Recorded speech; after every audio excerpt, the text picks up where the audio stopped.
여러분 안녕하십니까? 트레이드 포커스 이수민입니다. 트레이드 포커스는 한국무역협회에서 발간되는 연구보고서를 바탕으로 국내외 무역 관련 최신 이슈와 동향을 살펴보는 무역 전문 영상 리포트입니다.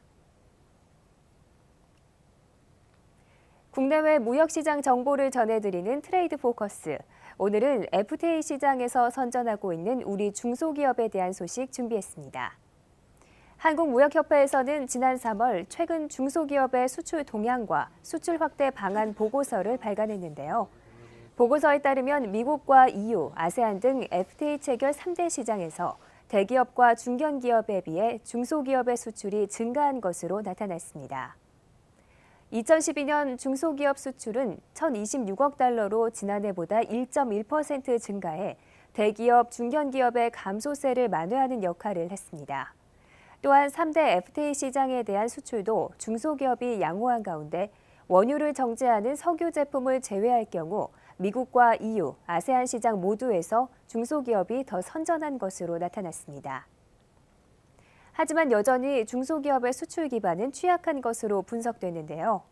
수출 중소기업의 절반 이상이 수출 10만 달러 미만에 그쳤고 500만 달러 이상 수출업체 중 연평균 증가율이 전체 증가율 이상인 글로벌 강소기업 비중은 2.3%에 불과했습니다. 또한 한 개 품목, 한 개 국가에만 수출하는 업체가 각각 44%, 55%에 달해 수출 품목과 시장 다변화도 미흡한 것으로 드러났습니다.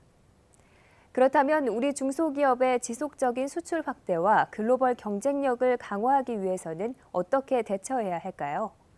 우선 새 정부가 추진하고 있는 중소기업 발전 5개년 계획을 살펴보면 500만 달러 이상 수출하는 글로벌 강소기업을 현재의 2.3%에서 5%대로 늘리고 100만 달러 이상 수출 기업도 현재의 14,000개사에서 3만 개사 이상으로 확대해야 한다고 말했습니다.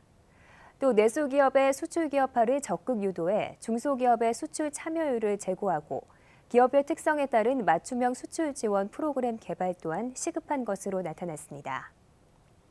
또한 보고서에 따르면 중소기업의 디자인, 품질 경쟁력 열세는 점차 개선되고 있지만 가격 경쟁력은 그렇지 못한 만큼 환율 안정 등 가격 경쟁 요인의 안정적 관리가 매우 중요하다고 말했습니다. 또 중소기업 근무 환경과 인식 개선은 물론 외국인 근로자, 산업기능요원 확대, 구인 구직정보 제공 확대 등 적극적인 대책이 필요하다고 지적했습니다.